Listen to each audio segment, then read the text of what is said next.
Hey everyone, welcome to a brand new installment of Barbershop Talk presented by PlugTalkSports and Groomin' Barbershop. I'm your host, Danny Torres, and I'm here with our guest today, Max Galvin. Max, thank you for just taking your time out of your busy schedule and just being here tonight, man. Yeah, thank you for having me. It's good to be here. So Max and I actually have known each other, I'd say a little bit of time now. He was at Miami-Dade playing baseball, and I was commentating that year his games, and so we got to know each other during that time, and I actually interviewed you a couple of times, so it's crazy. It's a small world. But talk to me. Let's take it back to the beginning. Where did your love for baseball come from, and how did it all start out for you? You know, my dad played baseball, and so it was just kind of natural for me to follow his path. Although I did play a bunch of sports growing up. Played hockey and football mainly, and yeah, I just kind of narrowed it down to baseball, and then you know, moved to Florida my sophomore year of high school to go to IMG, and yeah, ended up at Dade and Oklahoma State, and now we're here. So that selection process, when you were looking for colleges or universities, what was that process like, and ultimately, how did you end up at Miami-Dade first? At Miami-Dade? Yeah. So whenever I was growing and developing and kind of coming into, you know, a different type of player, it was dead period for all of the bigger schools. And so the only really recruiting that was going on was pro scouts and JUCOs. And you know, I took a lot of visits to a bunch of JUCOs, but I really liked my coach, Adrian Morales. Yes. I was there at Miami-Dade. He's the man. He's awesome. He's over at Nova now. Yeah. He's crushing at Nova now. And now Laz, the old coach at Nova, is now our pitching coach at Miami. Oh So, man, yeah, no small way. world, yeah. So I really liked Mo, and you know, obviously the Miami area helps too. So yeah, no, that's a plus. yeah, that's definitely a plus. And the history of Miami-Dade is insane too. Yeah, it's actually funny. So it follows me on X now, not Twitter, but so he'll talk crap to me a couple of times since I'm at Barry, commenting the games for Barry, and we play against each other. We're in the same conference, and they're sort of rivals. I'll post stuff from like Barry, and he'll be like, "Yeah, you guys are not gonna win this time." Yeah. So it's funny. Aside from the coach, like, what about the program? You know, when you chose Miami-Dade, what about Miami-Dade did you like that you feel like was a right fit? Besides the coaching, just the culture aspect. You know, being at IMG, it's very diverse, and I knew if I were to go to Miami-Dade, and once I got there, I soon figured out that I was, you know, in the minority for the first time, and it was really eye-opening, and I loved it. It was awesome. It was really a different experience, and I fell in love with it. And you know, I think it resembles a lot of pro baseball too, is what that is, and so I, you know, embraced it. So when you were done with your time at Miami-Dade, you committed to Oklahoma State, and you end up going to Oklahoma State, and now you're with the Miami Hurricanes. What got you to go from Oklahoma State and come back down to South Florida? Yeah. So the year that I went to Oklahoma State, my family moved from Bradenton Beach to Coral Gables down the street. And wow, that's crazy. But yeah, and so whenever I was at Miami-Dade, I met with JD a bunch of times, just getting to know him. Now, he was the pitching coach back then, not the recruiting guy. So we kind of already had a prior relationship too. And you know, when I was going off this summer in the Northwoods, I took a bunch of visits to a lot of different colleges. And, you know, Miami really stood out to me, just opportunity-wise, and the rich history of that program is it's of the best, if not the best, college baseball school there is. And it gives you, you know, the opportunity, like you said, your family moved to Coral Gables, so it was a plus. You know, it allowed you now to come home, right? Yeah. What would you say in that time you were at Oklahoma State and being away from Florida? What did you learn, like being away from your home state? Yeah, you know, going from Miami-Dade to Oklahoma State was in and of itself another culture shock, believe it or not. Believe it or not. But no, I really, really liked Oklahoma State a lot. You know, there's no bad blood, even though I left. But I really respect that program and their coaches. They're great.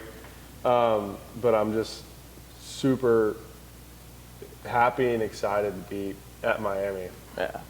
Now, I want you to take me through what is the typical life in a D1 college baseball player, a typical day. What does that look like for you? Yeah. So right now, every other day, I have lift at 7 a.m. And the days that I don't have lift at 7 a.m., I have class at 8. And so I'll go from lift to class, eat lunch at the field, and then I'm on the field from 1-ish to around 6:45 every day. Wow. But yeah, no, it's awesome. It's awesome. Yeah. So how do you manage that? I mean, with just all those things plus school and having to study, how do you manage that? Because it's a lot. It is. It is.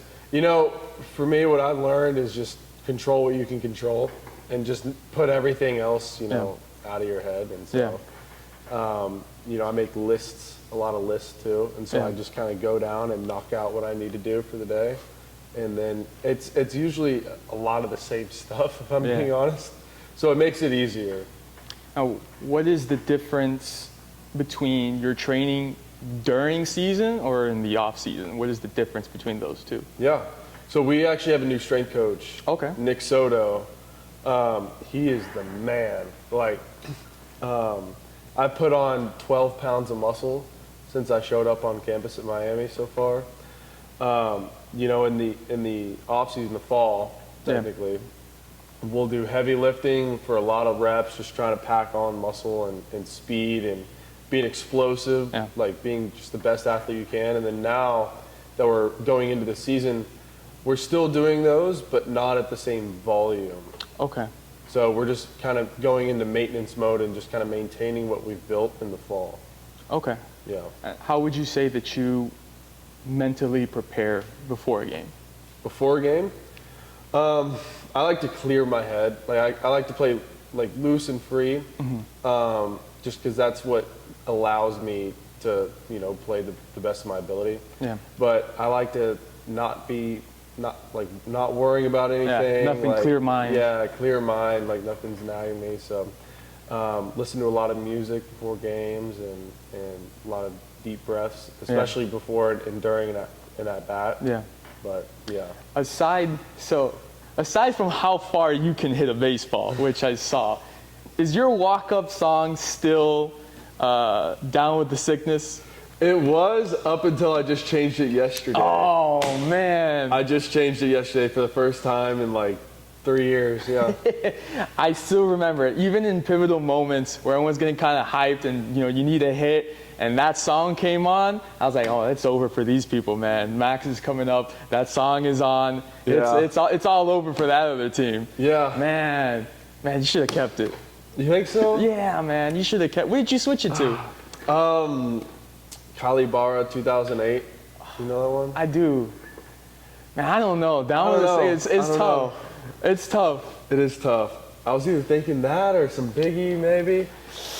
That would be good too. Yeah, I don't know. There's a lot. I've been talking to them, and they're gonna let me switch it a couple times this year. So might have a couple in there.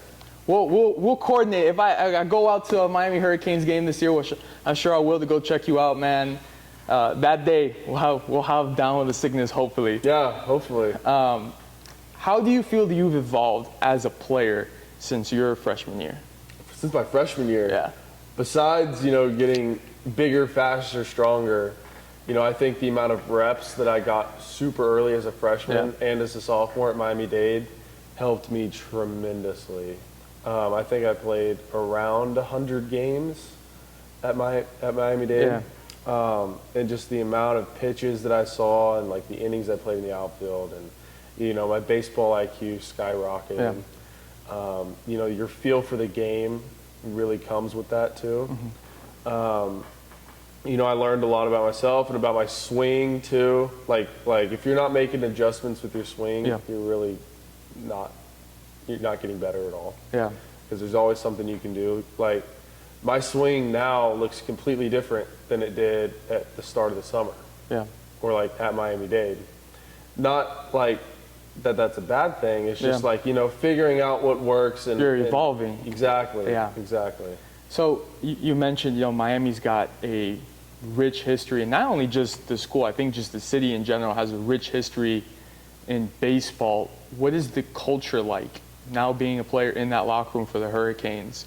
That honestly, the tradition there for baseball goes a long way. What is the culture like being in that locker room? The culture it's brand new to me because the team, we have like around 30 transfers, I think. Wow. Around 30 transfers. So it's a new group and it's a melting pot, but we all get along really well, and we're clicking right now too. But I mean, walking into the stadium, you look up and you see all of the flags of NCAA tournament appearances and College World Series and national championships.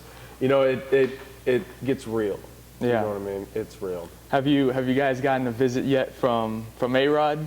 Not yet. Not yet. I'm sure he will. I'm sure he will swing around soon. I mean, he's on his YouTube channel. He's put a lot of times that he's gone out to. I mean, he's got his own box. Yeah, I mean, it's Alex Rodriguez. Yeah. I'm sure he'll be around. I'm sure that'll be a cool experience. Would you say that you have taken a leadership role on the team? Yeah, I think it's kind of natural for me too, just because like I'm an older guy who's been there and done that too. Yeah. So, and it's more of a group thing. I mean, yes, and it's bringing the freshmen up with you, bringing everybody else up around you, and then them doing the same to you, because we both have to keep each other accountable. Yeah. So, what would you say has been in your career so far the most memorable game that you had? Memorable game? Yeah. It's probably the one that you saw. It was definitely the one that you saw, for sure. Man, that same year, I don't know if you remember, we went down to, well, not down, but up to Lakeland. Mm-hmm. And that was crazy. I mean, we almost won it all. I can't remember the first game. It was SCF, walked off fielder's choice. Yes. It was. Yes, yeah. I remember. I was there. And I forgot who was the one that walked it off. I can't remember his Zamora name. Joseph. Yes, and I interviewed him after. And I remember I drove up that morning, and I was there for that game. It was absolutely wild. So would it be that one? Would you say it would be that one? That game? Yeah, I mean, that one's good too. But for me personally, the regional versus Polk State. Okay, yeah. That was probably my best performance, but most memorable game was probably that one too, because it was a walk-off. Yeah. In the state tournament in Lakeland. So yeah, I'd probably say. Now I can remember it was hot. Yeah. It was so hot, and there was no roof under for the stands where they had me, so I was just sitting in the blazing sun. No way. And I was like, man, I'm not gonna lie, I can't wait till this ninth inning comes. We can call it a game and get this interview out of the way and go get some rest. But yeah, that was a good game. How important do you feel is the bond, between yourself and your teammates and your coaches, especially in the team right now that you're in? How important is that gel for you guys? It's one of the most important things. You have to trust the guy next to you. You know, and it's not. Like, baseball is one of those sports to where you can't be selfish, because the game knows. Yeah. And so you need that level of trust between coach and player, and then player to player also. Because if you don't like the guy standing next to you or batting behind you, then you're not really going to find success at all. Yeah. And I mean, we've seen that through whether it's professional baseball or professional sports where, and I don't even know how it works out, but sometimes it works out where there's two guys that don't like each other, but they understand once they hit the field, the court, or whatever, it's business and they have to get along. But sometimes it doesn't translate, and I think that turns out to be a big. Just look, for example, the whole thing we just went through with Jimmy Butler in the Heat. It was pretty much becoming a toxic distraction to the locker room when guys were kind of like, well, I can't wait for this guy to get traded out of here. So it's a good point that you really have to trust the guy next to you. You talked about looking up in the stadium and seeing all the appearances that Miami, has gone to. So there's going to be, a big amount of pressure that comes with putting on that Hurricanes uniform. has it crossed your mind, when it comes to those moments, how you're going to deal with that pressure and those expectations? Yeah, I mean, as far as pressure goes, I don't really feel any because there's a reason why, me and my teammates are Miami Hurricanes in the first place. Yeah. We wouldn't be there if we, couldn't carry that. Yeah. That. How do you say? I would say like that management, like load management of being in that situation. Yeah, like I mean, being a Miami Hurricane is a privilege and it's an honor. Yeah. I mean, the players that have passed through here, the championships that have been won, it's to be a part of that is super special. Yeah. And everyone kind of recognizes that, and we're all working towards one goal, which is winning the national championship. So, in your career, when you have faced, let's say, whether it's a slump or a tough stretch at the plate, how have you faced that adversity? How have you taken that adversity on? Yeah, going back to, controlling what you can control. You can't really control what the pitcher's going to throw you, but you can control what you swing at, and you can't control how you swing at it. So whenever I get into, not really like a slump, but like a slow stretch, like I try to simplify my swing and my approach to then clear my mind to, make the ball look bigger. Honestly. But yeah, that's how I do it, and it works for me, so. So here's the big question. Do you have any plans of, after college, going into professional baseball? Yeah, absolutely. Absolutely. I think every baseball player in college does too. It's especially being a part of Miami, it's playing with and against the best competition. Yeah. So I think everybody that I play with and then everybody who I play against in the ACC, they're all looking to win the national championship also, but also for their personal selves to get to the next level. What would you say in the ACC, what team are you most excited to face in the conference? I mean, we go to a couple really cool places this year. We're going to Virginia. I think it's one of the last series we'll play. That'll be special because my sister actually plays soccer there. Okay, cool. That's cool. Yeah, so that'll be really cool. UNC will be really cool also. I know historically Virginia Tech is also another one of those schools that's it's always a tough rivalry, tough game between Miami and Virginia Tech. We don't play them this year. This year you guys don't play them? Damn, that's they're in the ACC. That's crazy. Yeah. Man, what about Florida? You guys play Florida this year? Oh yeah, we play at Florida third weekend. That's gonna be good. Oh yeah. You already know that's gonna be a challenge, and especially they're gonna want to get back at Miami for the football team beating them. That's right. They're gonna want to be well. They took us in football. We're gonna try to get them in baseball. Exactly. We're all looking forward to that one for sure. So, your college baseball experience, I know you're not done yet, but what's one thing you want to take away from this whole college baseball experience, and like you said, hopefully into professional? As life goes on, what would you take away from this whole experience? Just kind of trusting the process and being resilient. Because JUCO baseball is JUCO baseball, and Miami-Dade is, in my opinion, the best JUCO out there. And so I was really I don't want to say lucky, but honored to play there. Privileged, and grinding through JUCO was awesome. Honestly, I miss it every day. It was awesome, but just kind of trusting the process and going to Oklahoma State and now coming here to Miami, just like the wave is going to go like this, but you kind of just got to clear your mind and stay right in the middle. So, for any D1 athletes are listening, or D1 or players that want to go D1, what advice would you give to young players in the game that want to go D1 one day? Yeah, work as hard as you can and have fun.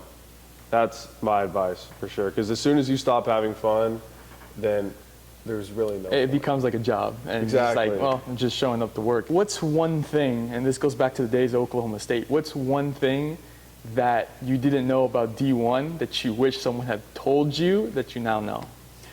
Yeah, it's not that much of a difference from Region 8 which is Florida, JUCO, to D1. Besides, like, obviously the facilities and all that. But the pitching is maybe slightly better, the D1 side, obviously. But it's the same game. Like, the fields are the same length. Like, the bases are the same length. Like, it's the same. So, outside of baseball, what do you like to do in your free time? Yeah. I've taught myself how to play guitar. Okay, cool. So I like to surf. I used to be a high-level snowboarder, but I can't do that. Can't do that anymore, unfortunately. You know, I really like to go offshore fishing here, especially being in Miami. Oh, 100%. Yeah, the fishing out there is insane. Dude, you got to try. I don't know if you probably you have, but I like to go out into the Everglades, go into the mangroves, backwater fishing and stuff like that. I haven't done that yet. Dude, it is amazing, especially down the west coast of Florida by like Marco Island, Naples. Oh, yeah. You go fishing for snook. That is amazing fishing, man. And there's a chain of islands out there called the 10,000 Islands. Dude, you can just get lost out there. Really? And the fishing, not all of it is the same. You know, every spot that you go to, completely different. So I definitely recommend, man, you get out there and you try that type of fishing because it is amazing. I'll have to try it. No, I used to do a bunch of like bay type fishing like that, and when I was living in Bradenton in high school. Yeah, we had like snook in our backyard and stuff like that. Oh man, that's awesome. It was awesome. But yeah, no, I'll definitely have to check that out. Yeah, I know you like country music. Yeah. So I'm gonna put you on the spot here. This is a big one. Okay. How did you feel? And you don't have to answer, you know, I don't put you on the spot. How did you feel that, because I felt kind of, not upset about it, but I was like, come on, man, like that wasn't right. How did you feel that Beyonce won? But he already knows. He already knows. I knew you were going there too. Yeah. I mean, yeah. Like it wasn't. Look. It wasn't bad, but I didn't think it was country. I mean, you have 10 country artists. Yeah. That you could probably choose from. That everyone would be like, oh, of course. I mean, she beat Lainey Wilson. She beat Chris Stapleton. Zach Bryan. Yeah. Like arguably the biggest. Even Post Malone's album was pretty good. Yeah. And she beat him. Yeah, yeah, man, I didn't. I don't know. I mean, yeah, those whole like celebrity award show things. Yeah, I kind of. As soon as I saw that happen, I was like, well, I'm just gonna log on to PlayStation and call it a night because this is not it. What is something for fans watching you play? Something that the fans would take away from watching you play or feel like they would enjoy when they watch you play? I mean, I have an answer because I've watched you play obviously a bunch of times. Dude, I feel like every time I watched you play, even in the dugout, man, like you always looked like you were having a great time. Oh yeah. Like even if the team was obviously not, not performing or losing, you're always trying to have that atmosphere there of just having fun, cracking jokes and trying to get everybody up. Hey man, like we can still get back in this. That's what I enjoyed from watching you play. So that would be my answer. That would be my answer. I don't know if you would have a different answer, but no, I mean I'd say it's pretty accurate.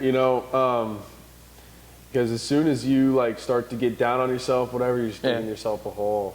Yeah. So. I always liked that you guys had. I mean, you guys were crazy. Oh yeah. You guys had like these noodles from the pool, and it would just start hitting them against the fence. Yeah. They would also get rocks too and start banging. I was like, sometimes I would be so, confused because I'd just be sitting there trying to focus on commentating the game, and there'll be like dead silence for a good 5 seconds because I'm trying to figure out like what are they doing. Yeah. But it was great, man. It made it so much fun. MLB, who do you think 2025? Who do you think is going to win the World Series? Who I think is going to win? Listen, I mean, don't call me a bandwagon. I've liked them ever since I loved baseball as a kid. Yeah, you already know where I'm going, right? Dodgers. Yeah. I mean, they definitely have all the tools to do it again. Yeah. There's a reason why they want it. Hold on, let me defend myself. I started liking the Dodgers when I was a kid, when I first watched The Sandlot and Benny the Jet Rodriguez became a Dodger. I was like, that's the first team I saw. I was like, that's who I'm going to stick with. So, oh, yeah, there you go. Yeah, so people are like, oh, no, you only like him because Ohtani's there now. I'm like, no, I have a reason to defend myself. So you would say Dodgers. I mean, as far as a roster standpoint, yeah, but I mean, you really never know. I mean, at this point, the team is just becoming the Japanese national team. So at this point. I mean, but they also have, you know, Freddie Freeman, Mookie Betts, who are MVP winners. Yeah. Shohei's an MVP. They're 1, 2, and 3 hitter are all MVPs. What did you think about that Juan Soto move across town? It was that's nuts. It just makes the series more exciting, honestly. I know, man. I would have liked for him to stay in the Yankees because I really think the Yankees could have gone in another run. Yeah, I think so too. But you know, I'm going to be tuning into that. What's it called? The Subway Series? Subway Series, Yankees and Mets. That's going to be good this year. It's going to be really good this year. It's like when, I mean, I think this is better than back then, but when Robinson Cano made the switch from Yankees to Mets, I think this is much better. Juan Soto, I think, is a much better player. You know, $800 million is a lot of money. I think I would. I'm not going to lie. I think I probably would have made that move, too, for that type of money. Last question, man. Yeah, man. What advice, and I always end episodes this way to all of our guests, what advice would you give to our viewers? It can be about anything, life, sports, baseball. What advice would you give to our viewers? Control what you can control and have fun if you're a baseball player. And just in general, you know? Like, really focus in on what you can control and don't worry about what you can't, you know? Perfect, what man. What are you going to do? Yeah, man. Perfect. Thank you, Max. Appreciate you being here tonight, man. Thanks for having me. Again, thank you to Grumman Barber Shop and Spa, always for the hospitality and for being a sponsor. And we'll see you guys next time on a brand new episode of Plug Talk Sports Barbershop Talk.